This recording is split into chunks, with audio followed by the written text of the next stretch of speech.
Selamat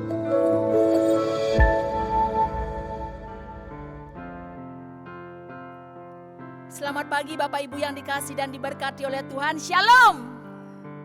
Sukacita sekali berjumpa dengan Bapak Saudara dalam sarapan rohani pagi hari ini.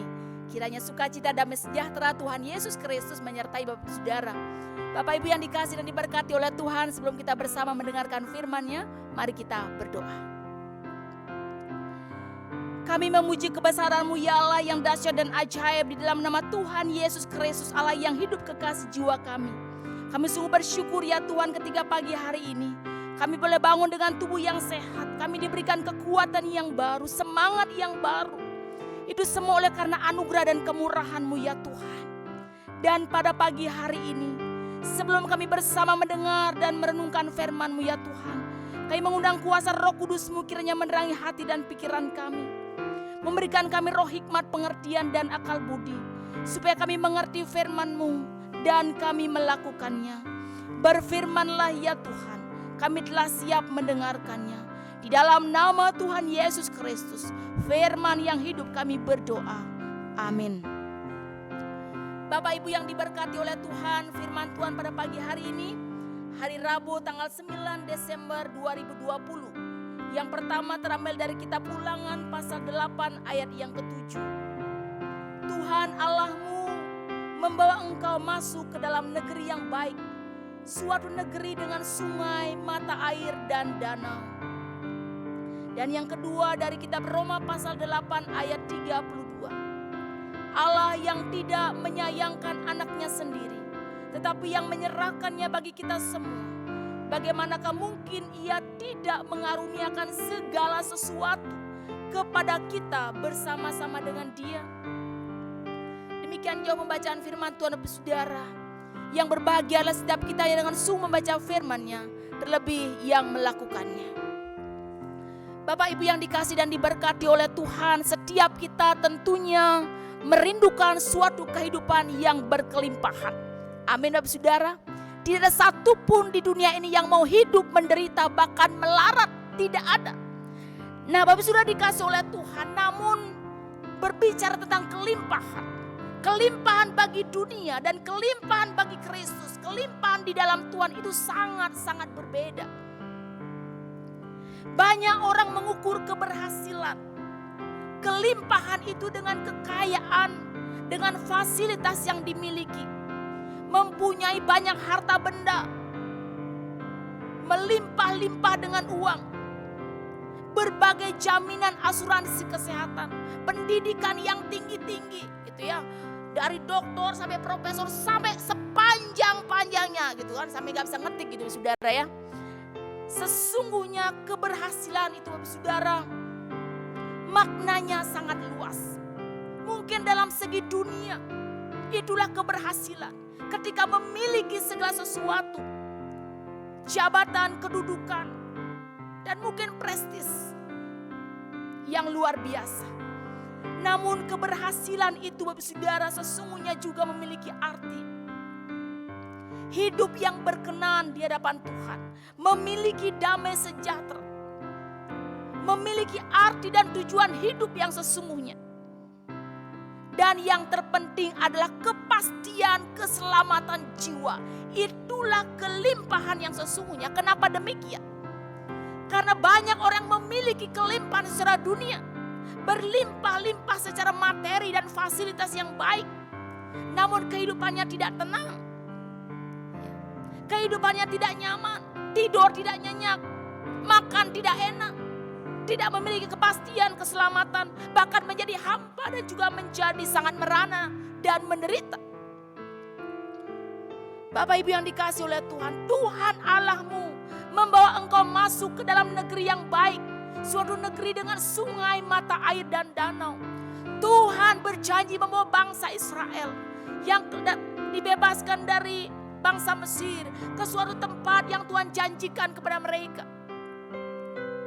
Tempat yang berkelimpahan. Tetapi apakah berhenti sampai di tempat itu Bapak Saudara?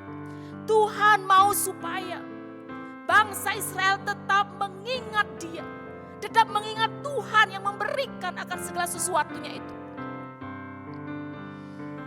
Jangan seperti apa yang sudah dialami oleh bangsa Israel. Ulangan 32 ayat 18 mengatakan, gunung batu yang memperanakan engkau telah kau lupakan, dan telah kau lupakan Allah yang melahirkan engkau. Demikian juga Raja Salomo. Ia berhasil memiliki segala hikmat yang luar biasa, tetapi menjadi bodoh karena istri-istrinya mencondongkan hatinya kepada berhala. Kelimpahan yang sesungguhnya, Bapak Saudara, adalah ketika kita mengingat kebaikan Tuhan.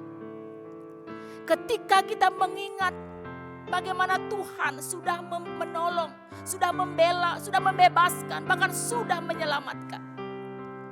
Itulah kelimpahan yang sesungguhnya.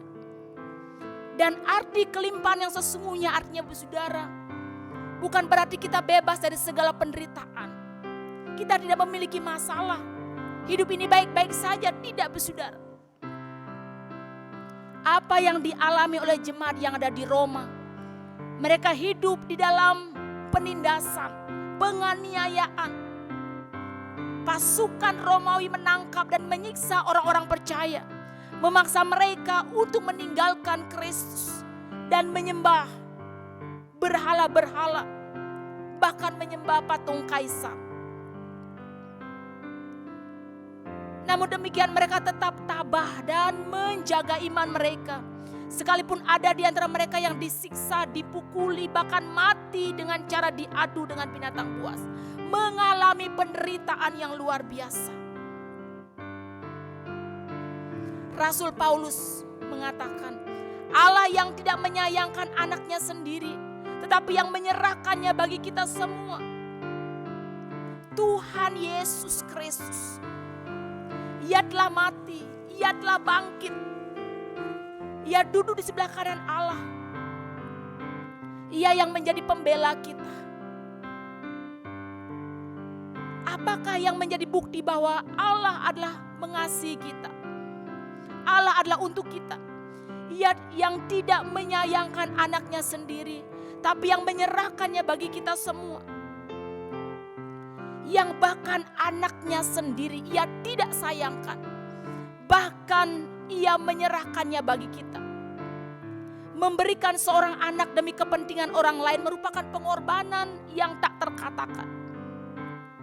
Kalau diserahkan, diberikan untuk disayang, untuk dimanja, untuk dikasihi, tidak masalah, it's no problem, Saudara. Tetapi anaknya ini, Bapak Saudara, diserahkan untuk menderita, untuk mati di kayu salib.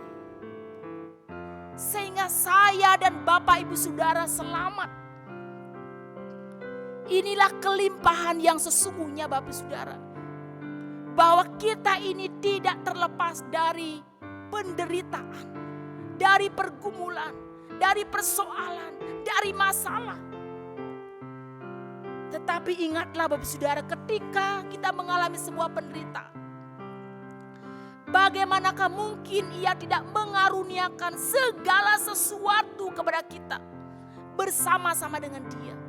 Bapak Saudara, segala sesuatu ini jangan kita pikirkan kita dikasih mobil, kita dikasih tanah, kita dikasih emas, kita dikasih harta dunia ini, bukan, Bapak Saudara. Segala sesuatu yang Tuhan maksud di sini adalah bahwa segala sesuatu yang berkaitan, yang berkenaan, yang berhubungan dengan keselamatan itu. Artinya bahwa ketika kita percaya kepada Kristus, kita mengalami penderitaan, maka di situ ada kekuatan yang luar biasa, ada sukacita, ada damai sejahtera. Itulah yang namanya segala sesuatu. Bapak Saudara yang dikasih dan diberkati oleh Tuhan. Kelimpahan yang sesungguhnya itu bukanlah harta dunia yang kita miliki, atau yang kita raih, atau yang kita kejar selama ini. Tetapi kelimpahan yang sesungguhnya adalah bagaimana kita mengingat karya Allah dalam hidup kita ini. Dan juga bagaimana kita bertahan di dalam penderitaan. Sebab Tuhan akan memberikan segala sesuatu dalam kehidupan kita. Terpujilah nama Tuhan. Amin. Mari kita berdoa.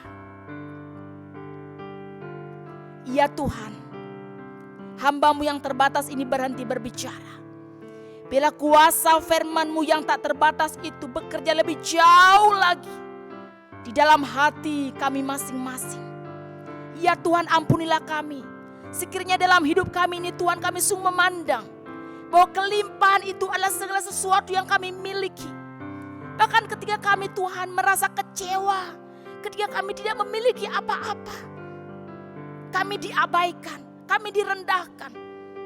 Tapi sungguh firman-Mu menghibur kami Tuhan, bahwa Tuhan mengaruniakan segala sesuatu bagi kami.